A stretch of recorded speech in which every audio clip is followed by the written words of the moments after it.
말단 병사의 전설 제92장 목성의 의정전 내부 어느 비밀스러운 회의실 회의 테이블을 중심으로 몇몇 인물들이 둘러앉아 있었다.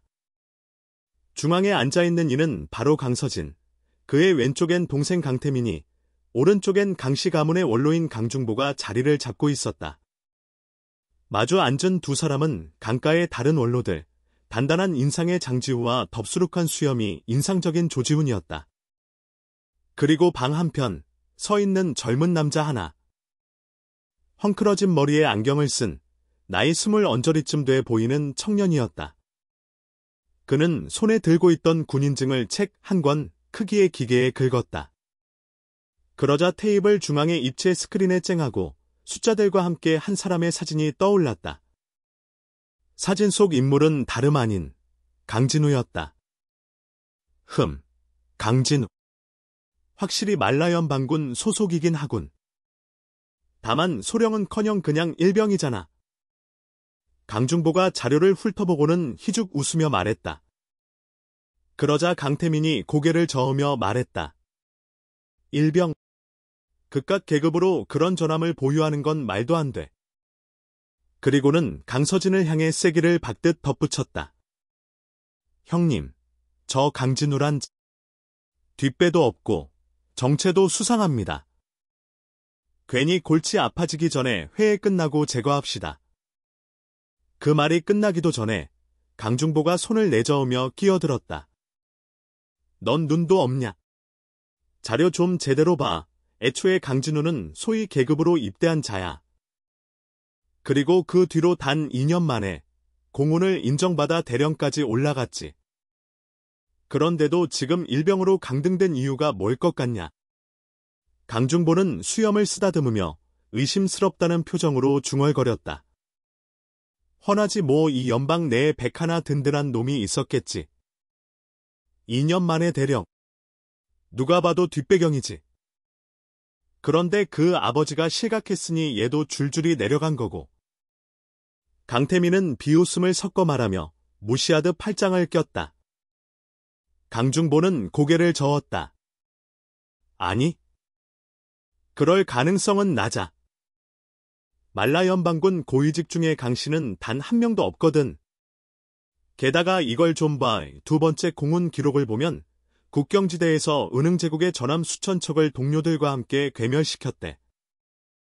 그 후의 공도 죄다 전장에서 실력으로 쌓은 거야. 이런 인재를 우리가 놓치면 그게 더 바보짓이지. 강태민이 뭔가 더 말하려는 순간 강서진이 먼저 말을 꺼냈다. 그가 진짜 실력으로 올라갔든 백으로 대령까지 올라갔든 난 그건 상관없어. 내가 필요한 건 그의 전함이야. 다들 봤잖아. 그 전함의 전투력을. 우린 그걸 놓쳐선 안 돼. 그는 무거운 눈빛으로 테이블 위 스크린을 바라보며 말을 이었다. 지금 가장 중요한 건 강진우에게 적이 있는지, 그 적이 우리에게 위협이 될 수 있는 존재인지, 그거야. 그 말이 끝나자 모두의 시선이 방 한편의 젊은이에게로 향했다.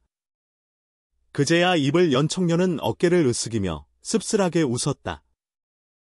죽은 이 장비로는 적이 있는지까지는 못 알아냅니다. 하지만 이 군인증을 이용해 말라연 반군 본부 시스템에 접속해보면 특이한 기록이 있는지는 확인할 수 있을 겁니다. 그는 주머니에서 강진우의 것과 비슷한 선글라스를 꺼내 쓰고 두 손으로 다시 그 책 모양의 장치를 조작하기 시작했다. 잠시 뒤 그의 몸이 살짝 흔들렸다. 그러나 곧 안정을 되찾고는 선글라스를 벗으며 고개를 저었다. 기록상으론 입대 후 얼마 지나지 않아 이유도 없이 감옥에 수감됐다가 또 이유도 없이 풀려났고 보상까지 받았습니다. 그 외엔 특이사항은 없습니다. 회의실은 다시 정적에 휩싸였다. 침묵을 먼저 깬 건 강중보였다. 내 생각엔 강진우는 말라연방 출신이 확실해. 설령적이 있다 한들 물 한 성게까지 건너와 우릴 건드릴 일은 없겠지. 지금 연방 쪽이 더 혼란스러우니까. 내 개인적인 의견은 이렇네? 이미 가주가 받아들인 인재인데 이제 와서 손바닥 뒤집듯 거절하면 안 되지. 그의 말에 다른 두 원로도 고개를 끄덕이며 동의했다. 강서진이 동생 쪽으로 고개를 돌리자 강태민은 뚱한 얼굴로 말했다. 알겠어. 난 더 말 안 할게. 그렇게 말했지만 그의 눈빛에는 명백한 불만이 서려 있었다. 하지만 5명 중 3명이 이미 찬성했으니 아무리 형과 자신이 반대해봤자 소용없다는 걸 잘 알고 있었다. 동생이 마지못해 수긍하자 강서진도 고개를 끄덕이며 정리했다. 좋아. 그럼 그렇게 하자. 가신들이 오래 기다렸을 테니 우리도 나가서 본회의를 시작하자. 그리고 방을 나서기 전 방 한켠의 청년을 향해 덧붙였다. 유명, 넌 여기서 빠져. 회의장은 내 자리 아니야. 오늘 있었던 일은 절대 누구에게도 말하지 마. 예, 주군. 유명이라 불린 청년은 고개를 깊이 숙이며 조용히 물러났다. 입 안가득 고기 한 점을 씹으며 두리번거리던 강진우는 갑자기 울려 퍼진 쨍쨍한 종소리에 깜짝 놀라 목에 걸릴 뻔했다. 정신을 가다듬기 위해 허겁지겁 술을 몇 모금 들이킨 그는 그제야 주변을 둘러봤다. 응? 어라? 자기 포함해서 단 3사람만 멀쩡히 앉아있고 나머지 사람들은 전부 땅에 엎드려 있지 뭐야. 무슨 상황인지 딱히 설명들은 건 없었지만 강진우도 눈치는 있었다. 이건 100% 집안 우두머리 등장이지. 그는 재빨리 주변 사람들 흉내를 내 엎드린 채 숨죽이고 상황을 지켜보기로 했다. 그때 우렁차게 홀 안을 울리는 목소리가 스피커를 타고 퍼졌다. 일어나도 좋다. 이미 오래 엎드려 있다가 지쳐가던 강진우는 그 말이 떨어지기 무섭게 벌떡 팔을 짚고 앉아버렸다. 그와 동시에 뒤늦게 우르르 감사합니다. 주군. 하는 일제의 목소리가 울려 퍼졌다. 다들 인사하고 일어서는 타이밍에 먼저 벌떡 일어난 자신을 자각한 강진우는 머쓱하게 뒤통수를 극적였다. 아, 또 튀었네. 나란 놈, 어딜 가도 티는 잘 나지. 처음엔 강진우가 제일 먼저 일어난 걸 보고 인상이 찌푸려졌던 강서진도 그의 민망한 표정을 보고는 속으로 피식 웃으며 못 본 척 넘어갔다. 강태민도 실례라고 생각했지만 형이 가만히 있으니 괜히 물을 흐릴 생각은 없었다. 어차피 강진우는 자기 부하도 아니고 체면이 구겨지면 형 체면이지 자기 체면은 아니니까. 강중보는 애초에 강진우에게 호감이 있었던 터라 뭐든 좋게 해석했고 다른 두 원로도 쪼잔하게 굴진 않았다. 그저 조용히 넘어갔다. 모두 자리에 착석하자 강서진이 잔을 들며 선언했다. 이번 캐사 가문의 침공을 물리친 것을 축하하며 건배하자. 그의 외침에 홀 안 모든 이들이 일제히 잔을 들며 따라 외쳤다. 캐사 가문 격퇴를 위하여 건배. 그리고 고개를 젖혀 술을 단숨에 들이켰다. 이후 높은 자리에 있는 몇몇 가신들이 자리에서 일어나 의례적인 찬사를 늘어놓기 시작했다. 이번 승리는 전적으로 가주님의 현명하신 전략 덕분입니다. 가주님의 통찰력이 없었다면? 이런 식의 뻔한 찬양이 이어졌지만 강진우는 일도 관심이 없었다. 과일을 슬쩍슬쩍 집어먹으며 몰래 발언 중인 가신들을 구경할 뿐이었다. 그러자 강서진이 손을 저으며 말했다. 이번 승리는 내 공이 아니다. 강진우 가장의 용맹이 없었더라면 이 싸움의 승패는 누구도 장담 못했을 것이다. 그리고는 주위에 말하듯 천천히 손짓하며 말했다. 우리 가문이 자랑할 새 식구를 소개하지. 이번 전투의 1등 공신. 강가의 새 가장, 강진우. 강서진이 강진우 쪽을 향해 손가락을 가리키자. 오. 강진우는 황급히 입안에 있던 과일 조각을 손에 뱉어 숨겼다. 그러고는 벌떡 일어나 주변을 향해 고개를 꾸벅 인사했다. 강진우라고 합니다.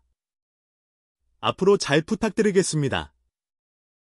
그런데 그 순간 그의 목소리가 홀 안 전체에 울려 퍼졌다. 내 목소리. 이거 스피커 켜져 있잖아. 강진우는 식은땀이 났지만 이미 엎질러진 물 최대한 묻어난 표정으로 서 있었다. 그 순간 멀찍이 떨어진 테이블 끝자락.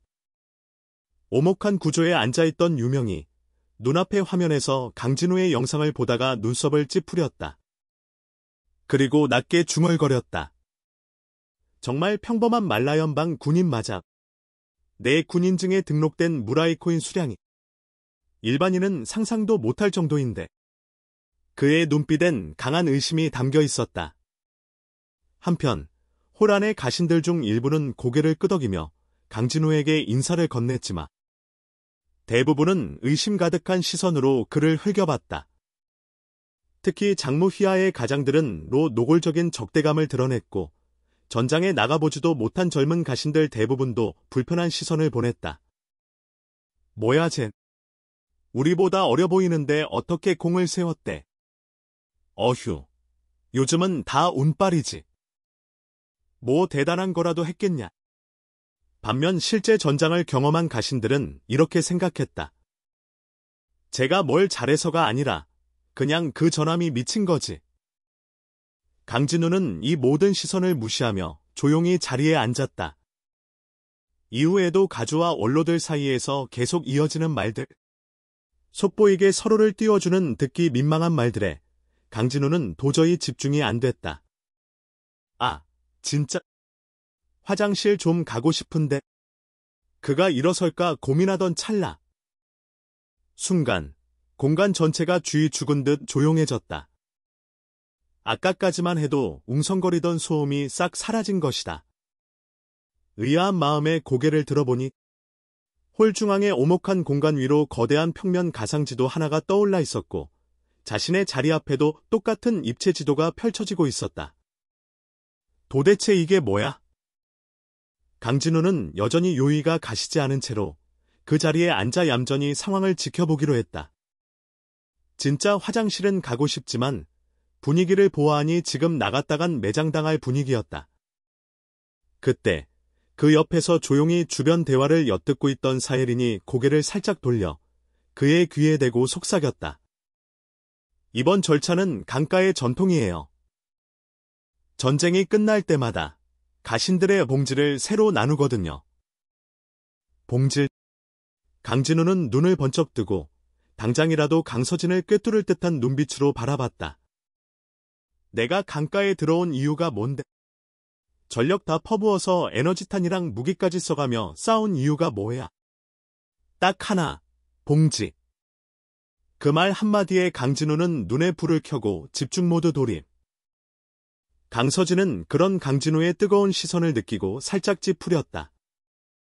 이 녀석, 정말 욕심이 많은 놈이군. 하지만 그 생각도 잠시. 문득 자신도 아버지 휘하에 있을 때 봉지를 나눌 타이밍만 되면 저런 눈으로 아버지를 바라봤던 기억이 떠올랐다. 하긴, 그땐 나도 별 다르지 않았지. 그는 피식 웃으며 생각을 고쳐먹었다. 저런 눈빛도 나쁘지 않군. 아니, 오히려 기분이 괜찮아지는데. 관례에 따라 강서진은 은근히 즐거운 표정을 띠며 말을 이어갔다. 적 전함 하나를 격파하면 그 공으로 7묘의 봉지를 받는다. 자, 그럼 지금부터 여러분의 전과를 확인해보자. 그 말에 강진우는 멍해졌다. 공묘. 진짜 단위가 공묘야. 제곱킬로미터도 아니고. 공묘가 얼마나 되겠어? 이거 땅이라기엔 구석땅 아닌가? 그는 턱으로 테이블을 괴며 절망스러운 표정으로 한숨을 푹푹 내쉬었다. 그런 강진우에게 조용히 제로스타 2호가 귓속말로 정정해줬다. 공묘는 제곱킬로미터랑 같아. 엥. 되레 더 멘붕 온 강진우는 작게 중얼거렸다. 그럼 더 어이없잖아. 이딴 거 얻으려고 내가 목숨 걸었어. 우리 기지 확장한 부분보다도 작다고. 하지만 강서진은 강진우의 실망 가득한 표정 따위는 전혀 신경 쓰지 않았다. 오히려 지금 이 순간 그는 최고의 재미에 빠져 있었다. 이 순간이지. 눈앞의 수치로 사람 희비가 갈리는 맛, 이게 바로 권력이 주는 짜릿함이야. 그리고 그 와중에도 모든 가신들은 한치의 숨도 제대로 못 쉬며 초대형 홀로 스크린에 시선 고정. 지금 불려지는 숫자가 곧 자신들의 생활 수준이니까. 그때 컴퓨터 합성음이 홀 안에 울려 퍼졌다. 강진우 가장, 적 전함 16척 격파. 강태민 부가주, 적 전함 3척 격파.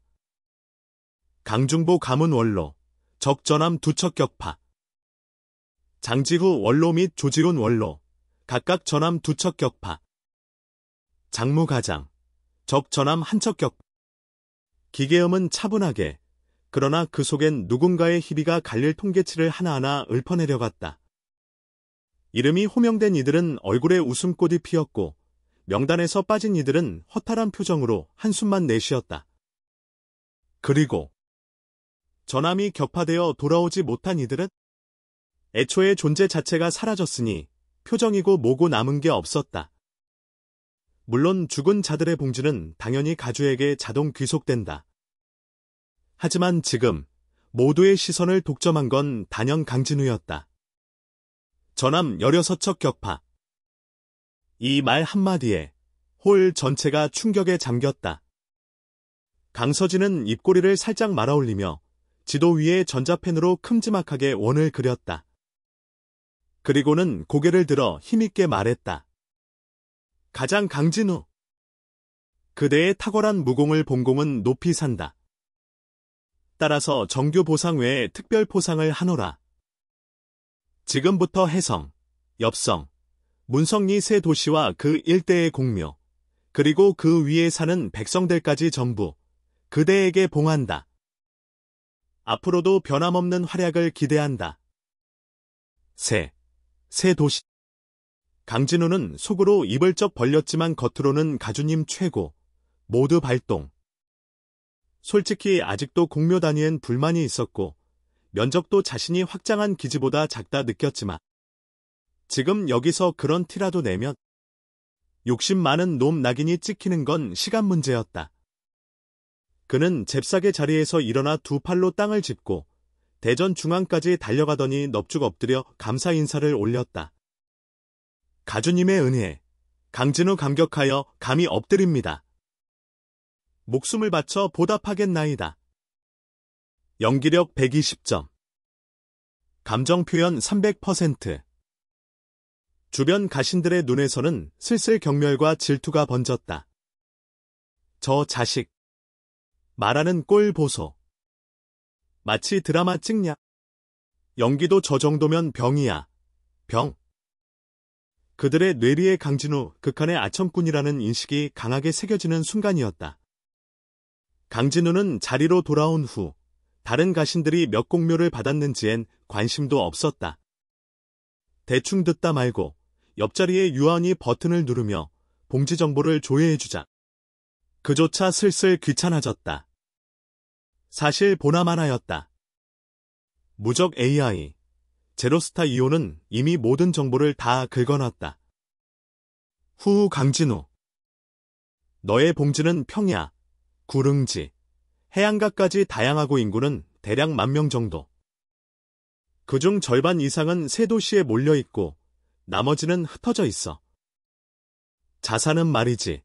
양식장 겸 축산농장 5곳, 재련소 하나, 거대 어선 3척. 그리고 연면적 1만 평방미터짜리 10층 건물 1동. 전부 내 거야. 마음대로 써. 세금, 생산 수익 다 합쳐 연간 50억 무라이 코인 정도 들어오고 직원 월급, 관리비 빼면 순수익은 대략 20억 정도. 강진우는 머리를 툭 떨어뜨렸다. 군 입대 초창기 시절이었으면 연간 20억 소득이면 기절했겠지.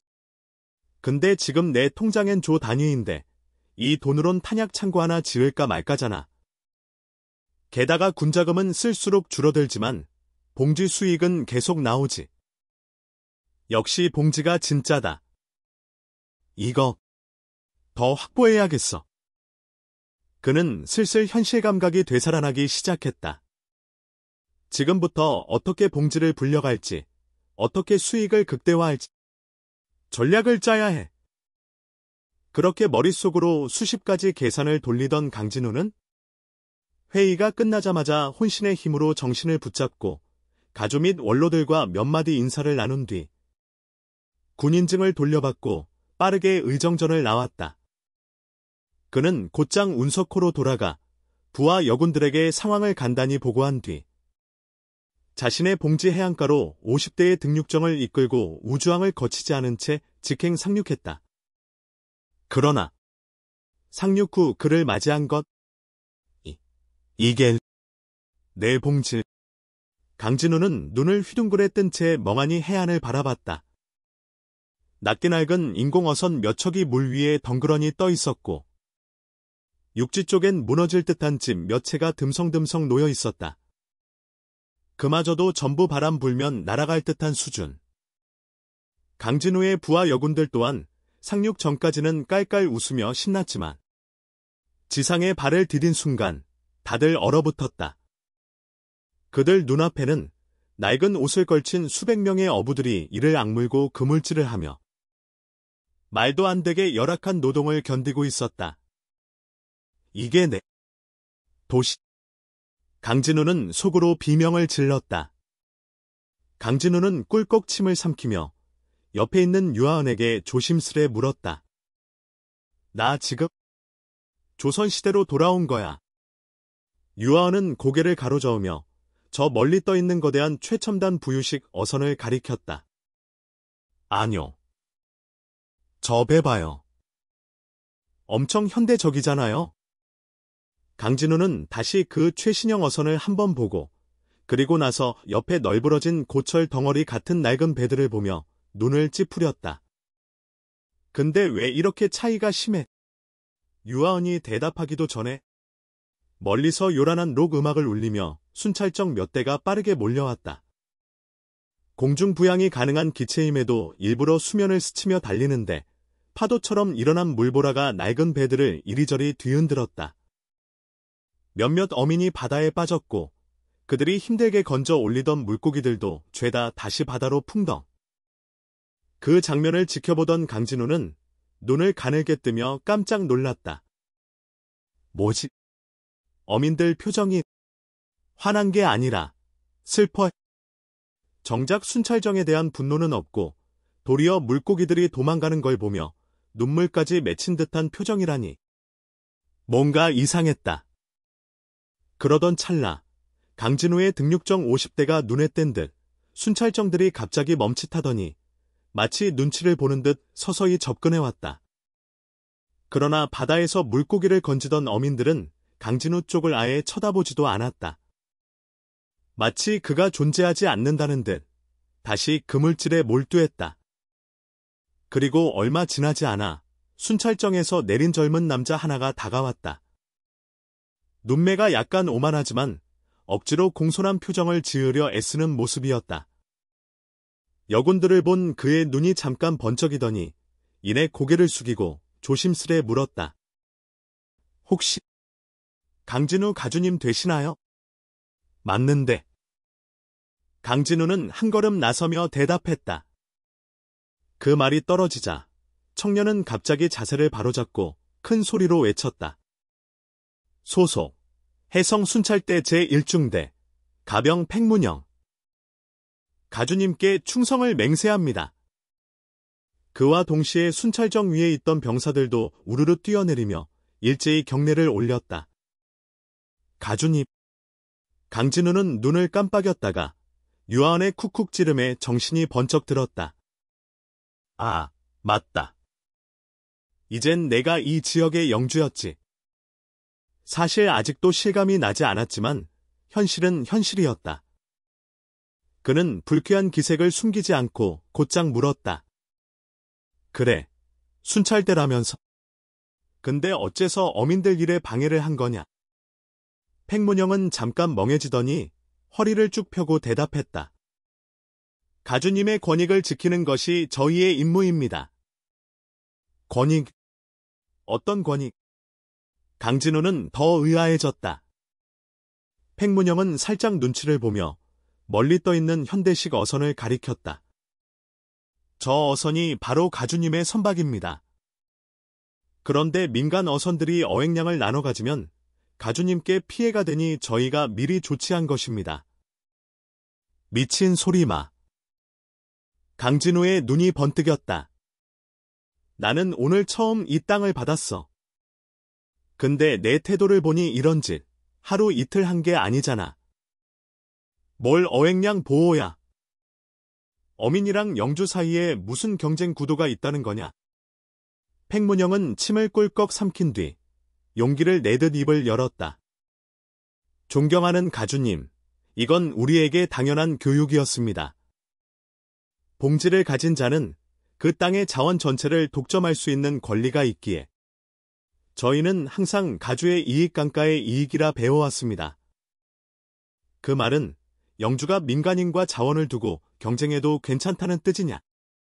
팽문영은 살짝 당황한 눈으로 강진우를 바라보다 결국 고개를 끄덕였다. 그때 강진우의 귀에 제로스타 252 목소리가 들려왔다. 방금 본가 중앙 서버에 몰래 들어가 조사해봤습니다. 현재 중주성의 자원 대부분은 강가 가주 및 가신들의 손에 있고 민간이 가진 건 극소수입니다. 일반 시민들은 그 조금 남은 자원으로 살거나 강가에 아예 의탁해야 먹고 살 수 있어요. 게다가 각 가신들은 병력뿐 아니라 수백에서 수천 명의 소장농을 소유합니다. 가주님의 봉지엔 현재 소장농 약 100만 명, 반실업자 200만 명이 포함되어 있죠. 어이없네. 강진우는 말문이 막혔다. 여기가 우주 시대라고. 이건 그냥 중세 봉건 사회잖아. 지금 시대가 어디인데 영주가 자원 독점에다 농로까지 부리는 구조야. 내가 그 많은 소장농을 데리고 뭘 한다고. 어차피 세금 더 들어오는 것도 아니고. 강진우는 이내 깊은 한숨을 내쉬었다. 이런 시스템으론 아무리 봉지를 많이 가져봤자 돈 되는 구조가 아냐. 민간이 가난하면 세금도 적고 가주가 돈을 아무리 긁어도 한계가 있지. 게다가 그걸로는 전함 한 척 사기도 벅차다. 그는 이를 악물었다. 안 돼, 바꿔야 해. 적어도 한 달 세금으로 운석호 한 척은 뽑을 수 있어야지. 그리고 난 영주 따위 하고 싶은 게 아니야. 난 이 별 전체를 원해. 민중이 부자가 되어야 나도 왕이 될 수 있지 않겠어. 이딴 거지 같은 세금 구조로는 전함 한 척도 못 사. 민심도 못 얻고 돈도 안 돼. 강진우는 그렇게 결론을 내렸다. 그리고 결단을 내렸다. 잠시 고민하던 그는 곧 두 눈이 번쩍 빛났다. 팽문영. 예, 가주님. 순찰대장이 바짝 긴장하며 자세를 바로잡았다. 당장 내 봉지에 있는 모든 가신과 병사들에게 명령 내려라. 지금 즉시 해성시청으로 전원 집결. 말이 끝나자마자 강진우는 대꾸도 기다리지 않고 등육정으로 성큼성큼 올라탔다. 그가 뭔가 큰 결심을 했다는 걸 직감한 여군들도 덜컥 따라 탑승했다. 순식간에 등육정은 대기권을 가르며 날아올랐다. 남겨진 팽문영은 영문도 모르고 하늘을 멍하니 올려다보며 중얼거렸다. 대장님, 그럼 주군은 왜 전원을 집결시키라고 해놓고 자긴 우주로 가신 겁니까? 한 병사가 물었다. 팽문영은 그 순간 강진우의 눈빛을 떠올렸다. 싸늘하고 결연한 빛. 전함 타러 간 거다. 말을 하며 괜히 등줄기에 한기까지 돋았다. 전함요? 아니, 설마 우리 쓸어버리시려고? 우리 그분한테 잘못한 거 없잖아요. 팽문영은 고개를 저으며 말했다. 그럴 가능성은 적지만 시위일 순 있어. 주군이 무슨 사람인지는 아직 잘 모르잖아. 요즘 세상 무슨 인간이든 튀어나올 수 있다고. 괜히 죽기 싫으면 빨리 사람들 집합시켜. 그 말과 동시에 팽문영은 순찰정을 먼저 타고 출발했고 병사들도 긴장한 채 부랴부랴 탑승했다. 곧 순찰정들은 물살을 가르며 해성으로 향했다. 해성 중심가, 시청 내부와 외부는 사람들로 발 디딜 틈도 없었다. 안에는 가병 이상 계급의 가신들, 밖에는 그 가신들이 부리는 병사들이 가지런히 줄을 서고 있었다. 병사들은 묵묵히 광장에서 대기 중이었지만 시청 안의 가신들은 분주히 움직이며 소곤거렸다. 그리고 이들 사이엔 이미 뚜렷한 세 갈래 파벌이 형성되어 있었다. 잠시 강가의 제도에 대해 짚고 넘어가자면 가신은 크게 직속 가신과 외부 가신으로 나뉘며 의정전에 참석할 수 있는 자격은 직속 가신에게만 주어진다. 그리고 이 직속이란 건 말 그대로 가주가 임명한 가신들을 말한다. 최하위 계급인 가병조차 회의에 참석할 수 있었던 건 그들이 강진후의 직속 가신으로 등록됐기 때문. 그 이상인 가곡부터는 자신만의 직속 가병을 둘 수 있고 가부가 되면 가곡 2명을 부릴 수 있다. 가장 이상이 되면 능력껏 얼마든지 사람을 거느릴 수 있지만 문제는 그 모든 유지비가 자기 돈이라는 거다. 그런데 강진우가 이렇게 많은 가신을 거느릴 수 있었던 이유는 간단했다. 그가 받은 새 도시의 원래 주인들이 전사한 덕분에 남겨진 무주 가신들이 자동으로 그의 직속 가신으로 넘어왔던 것. 어찌 보면 계약 없이 묶인 고급 NPC들이었다.